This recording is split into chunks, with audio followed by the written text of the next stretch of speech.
Welcome to spring and another episode of Naperville Sports Weekly. I'm your host, Josiah Schuneman. The spring season continues, and we have more prep sports holding their first games this week. One of those is boys volleyball, as Bennett Academy hosts Glen Bart South. Boys volleyball has begun at Bennett Academy as the Red Wings open up their season at home against the Glen Bart South Raiders. We skip ahead to the third set with both teams having won a game apiece. Mike Hines sets up Jack Wilharm and he spikes it to put the Raiders up 13-7.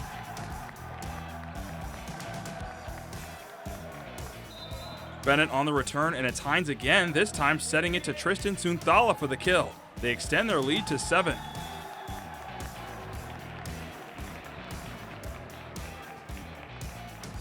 Red Wings trying to hang in there as libero Ryan Mitra digs the serve, which leads to Eris Maroukas getting a chance at a spike, and he converts on it. They still trail, though, 17-9. Glen Bart South continuing to stretch out the lead with Hines and Sunthala connecting once again for the kill. They lead by 10.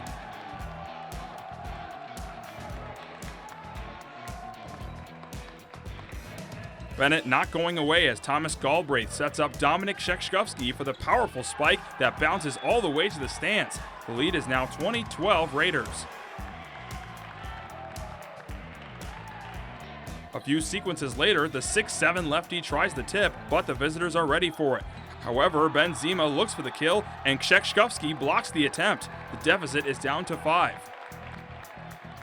The big fella isn't done. After the Raiders do a great job keeping the play alive, he smashes this ball off another assist from Galbraith. That makes it 22-17 Glen Bart South.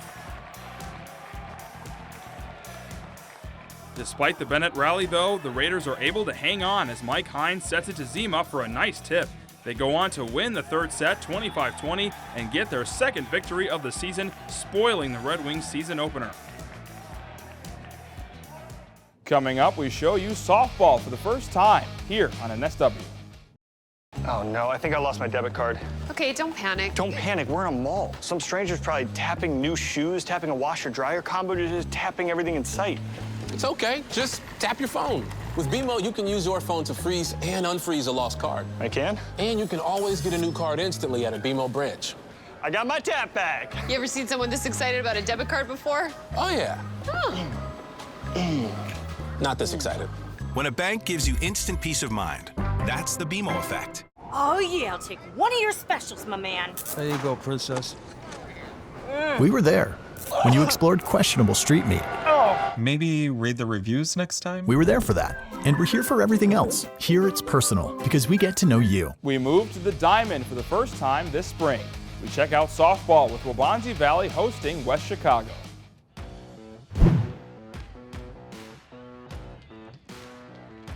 The spring softball season is underway as we head to Waubonsie Valley, where the Warriors look to earn their first win of the season against the West Chicago Wildcats.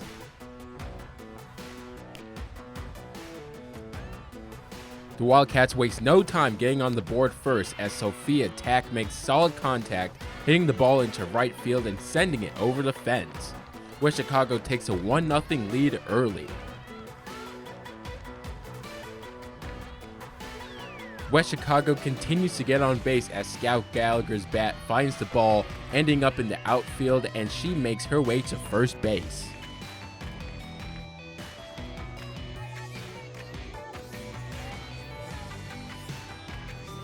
The Warriors would get some needed defense here through Hannah Laud, as the fastball goes right down the middle inside the batter. The Warriors find themselves down 2-0 after the second. West Chicago keeps putting runners on bases. Here, Jasmine Triguero's base hit between the bases runs in Ellie Wingstead and Abby Del Petro to make it 4-0 in favor of the Wildcats.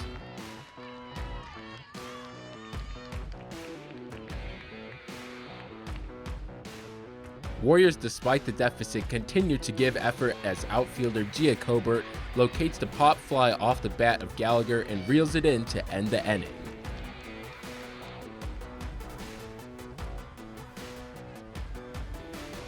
Colbert showing the same energy here on offense as she gets the ball to roll past the mound and get on first base. However, it's the West Chicago Wildcats who take home the victory against Waubonsie Valley 7-0. I think we were kind of on fire hitting during the second and third. We were just really hyped. The energy was good. We were just ready to play. I think we played pretty good. We had a few defensive errors, and our hitting kind of cut short after the third inning, but it was pretty good. I'm proud of us.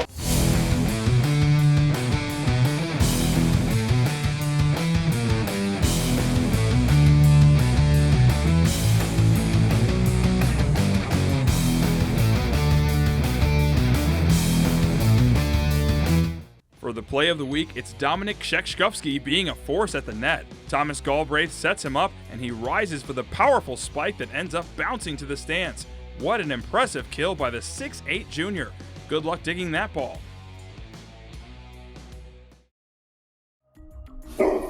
What's the matter, boy? What are you trying to tell me? Is something wrong? We live in a safe community, but not a crime-free community. If you see something, say something. Naperville Animal Crime Stoppers. Yes, I'd like to report a case of animal cruelty and neglect. Speak up for those who cannot speak for themselves. Local news is your lifeline. Let the Daily Herald help you navigate your world with solid reporting, good advice, and a much-needed diversion or two. While we saw Bennett Academy boys and girls basketball finish as the state runners-up earlier this month, the Naperville area also had another championship team wrap up competition at the state level. Patrick Cotto has the scoop on the Junior Bulls wheelchair basketball team in our latest feature story, sponsored by Edward Elmhurst Health.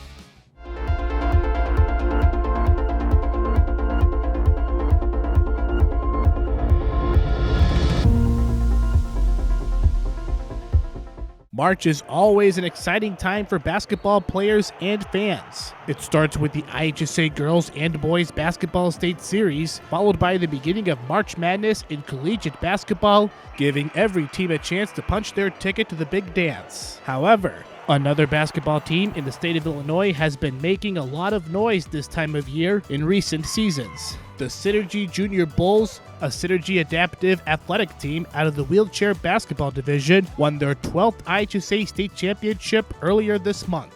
It's all about the kids. That's amazing. Last year was the first year they've won it for several years. Had a drought, so they got it last year in overtime, and this year 4 of my guys were able to get the repeat and had 3 new kids on the team, so it was a great experience for them as well. They show that they're athletes. They're not disabled athletes, but they're athletes that have a disability, so they're out there working hard. That hard work has paid off, resulting in state title number 12 for the program out of the Western DuPage Special Recreation Association. The victory over the Hawks of the Lincoln Way Special Recreation Association made it back-to-back state titles for the Junior Bulls. The team went 4-0 in the state series this winter, capped off by the state championship win at the University of Illinois on March 11th. It was a great win too, because it was kind of like an underdog too. We weren't really supposed to win it. I feel like we proved a lot. Like we've been working hard. We executed what we've been working on perfectly. I feel like it was a great accomplishment. I was most excited about beating them because we haven't been able to in a few years. We were up by a lot. I just was really excited, and I wanted to keep my emotion in because I felt like we really worked hard for this. And we deserved the win because this whole year we've been just working our butts off for that one win. The 5 primary sports offered through Synergy Athletics include archery, boccia, rock climbing, bowling, and wheelchair basketball. The program features athletes from all over the Chicagoland area. One of the team members is Drew Butel, a student at Neuqua Valley High School. He's not the only Butel involved with the team, but his dad John also helps coach the team and looks at the sport as a fun and friendly competition. It's an interesting sport because even though on the court we may be competing against other teams that are in the area, we do become friends with them off of the court. So it's a bittersweet rivalry that we have with many of the local wheelchair basketball teams. And but you know what, for the team, especially with the two seniors, Matthew and Jeffrey, that we have on the team, I couldn't be happier. I'm glad that we're able to bring home the championship. The team is not quite done yet. The group now has the privilege of competing at Nationals in Wichita, Kansas. The end of the year tournament will feature teams from all over the country.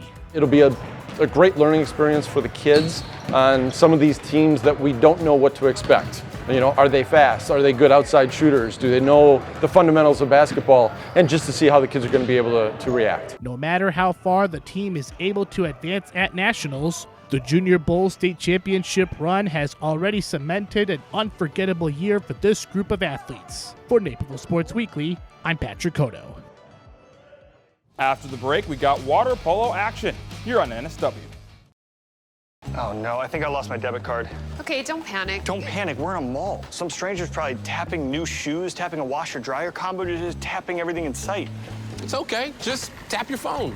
With BMO, you can use your phone to freeze and unfreeze a lost card. I can? And you can always get a new card instantly at a BMO branch. I got my tap back. You ever seen someone this excited about a debit card before? Oh, yeah. Oh. Not this excited. When a bank gives you instant peace of mind, that's the BMO effect. Do you want all the most exciting highlights from your student-athlete's high school career? Relive all your favorite stories and moments from the past few seasons of Naperville Sports Weekly by purchasing digital downloads. Go to nctv17.org/shop to order today. For our last highlights of the show, we take a look at DVC water polo. Starting with the girls, we check out an Eola Road matchup with Waubonsie Valley facing Metea Valley. The DVC girls water polo season is upon us, where only the strong survive. Waubonsie Valley welcomes Metea Valley with both teams off to strong starts this spring. A slow start offensively for both teams until Addison Bludgeon tosses a pass to Allison Leslie for the goal. Mustangs get out to a 2-0 lead after the first period. Early in the second, the Warriors move the ball around as Catherine Rayo passes over to Ruby Meyer, who fires in the goal. Waubonsie trails 2-1. Later in the quarter, Waubonsie trailing 3-2 when Nanika Gupta passes ahead to Alex Skirka, who gets her second goal of the game. We are all tied up 3-3 heading into halftime. Early in the second half, the Warriors take their first lead of the game as Skirka whips in a quick release shot for the goal. Skirka leads all scorers with 6 goals on the night. Metea Valley evens things up again just moments later as Zoe Luttrell gets this goal to go, all tied up at 4. After a defensive stop, the Mustangs with another long-range pass to Addison Bludgeon, who gets behind the defense for the goal to put Metea back in front 5-4. After a penalty called on Metea, Waubonsie takes advantage as Kaylin Ball gets the pass and scores her first goal of the game. All square once again, 5-5.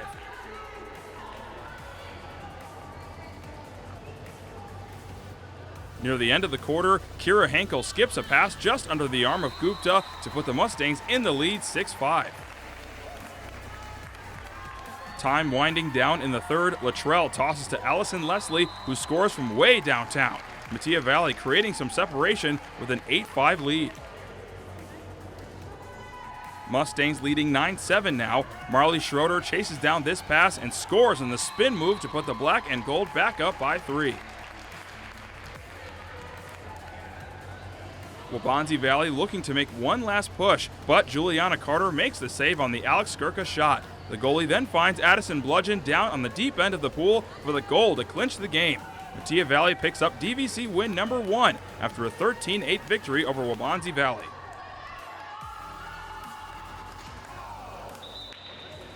Personally for us, we're a second half team. It's a little slow in the first half, and so the second half we just communicate more, learn what we need to do, just know what we need to do against the other team because we played them in the first half. And so it's just about strategy and communication. Yeah, second half, we were getting pretty tired there at the end. I mean, Mateo's a good team. They're a good swimming team. And, you know, this year we are a small team. We're a close-knit team, but we are struggling with numbers. So during that second half, we got pretty tired. But you know what? We pulled it together at the end, put up a good fight, and managed to still put some points on the board. But it's pretty good to have our first DVC win, and we're coming off of 2 wins, so it's just kind of keeping the momentum going. Yeah, and that's one of our rival schools, and we have a couple friends that we've played club with on the other team, and so it's always a fun game playing against Waubonsie, and having them in our conference is just super fun. We're back in the pool at Naperville Central High School for some boys water polo action. We've got another DVC duel between the Red Hawks and the Neuqua Valley Wildcats. Neuqua enters this matchup at 3-3 overall as it looks for its first conference win. The Red Hawks sit at 4-2. The Red Hawks look to strike first early. They deliver some nice passing and Quentin Sanders guides the ball in to put them in front 1-0. It's Henry Laperna's turn to get involved as he converts on this shot for the goal to extend the lead to 2.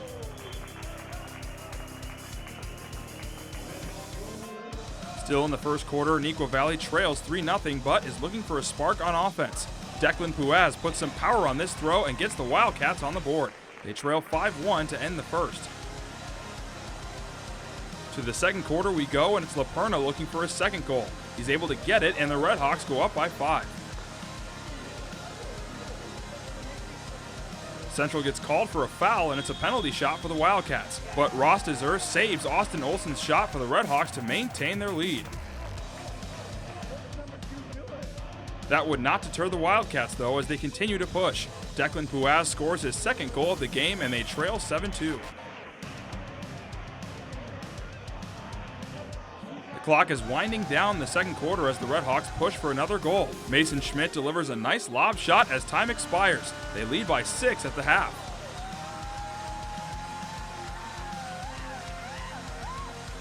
We begin the third quarter and the Red Hawks don't miss a beat offensively with pretty passing, and Schmidt puts it in to make it 9-2.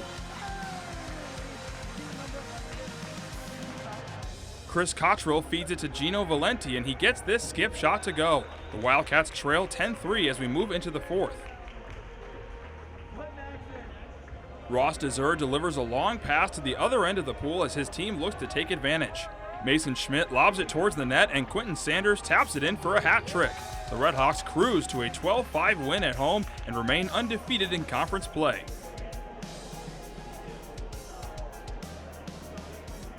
Five-meter saves are always like one of my favorite things. They're probably my favorite thing to block because it's like a penalty shot in hockey, and when a goalie saves it, it's like really high for the team, and it's like a demoralizer for the other team.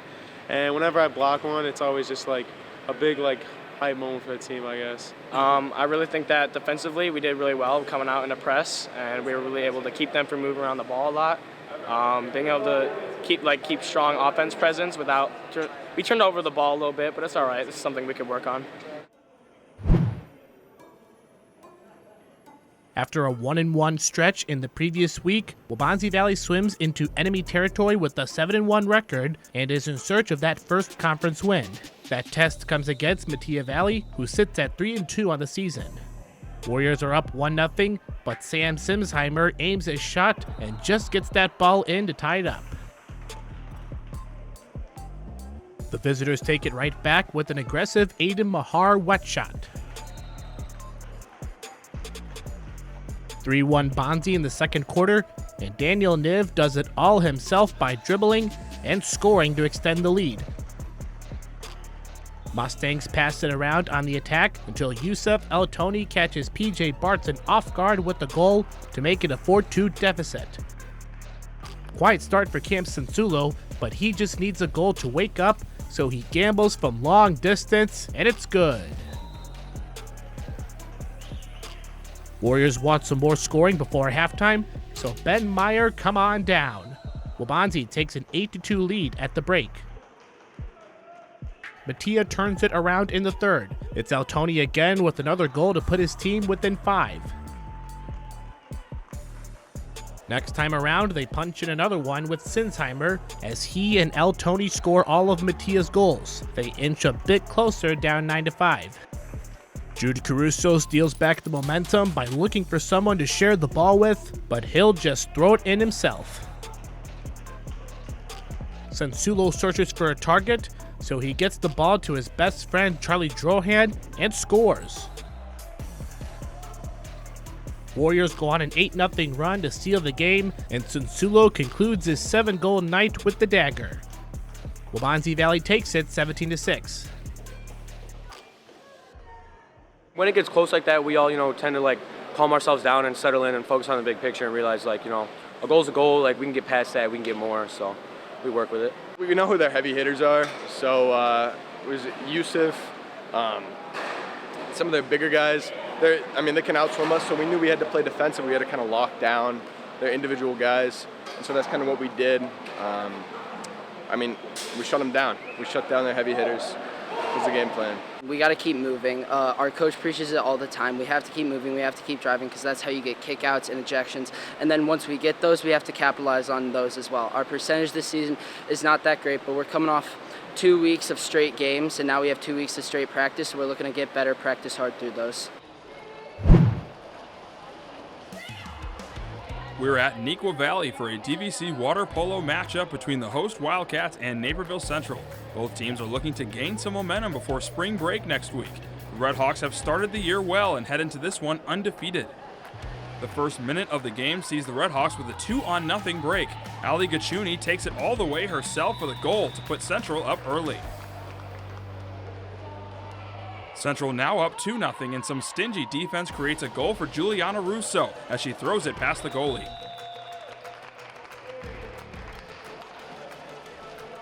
Two minutes left in the first, and Central goalie Claire Schiffer throws a perfect pass to Bernadette Albright. The goal makes it 6-0 in favor of the Redhawks. Early in the second quarter, Schiffer again drops this throw into the other end of the pool. Russo sees a wide open Sophia Hayes who hits the skip shot. Naperville Central up by 7. A similar goal here. This time the pass is off the hands of Albright, and Hayes once again gets the goal. The Central offense is in complete control of the game. Now into the third, the Redhawks draw up a play with a screen that lets Russo get free on goal. She easily gets by the goalie to bring their lead to 12-0.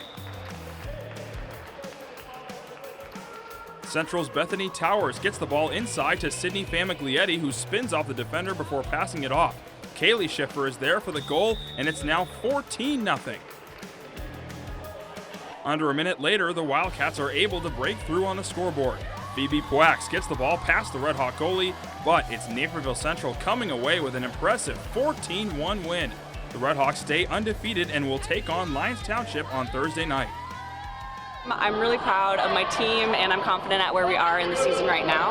I think that I'm nothing without my defense, and they always make me look good, and I think we had some really good counterattacks today, and it was a good game. I felt like we had some astronomical passes throughout the game. I felt like it really helped our momentum. We had some really fast players. I felt like it was a really good game for us, and we had a lot of team morale hyping each other up.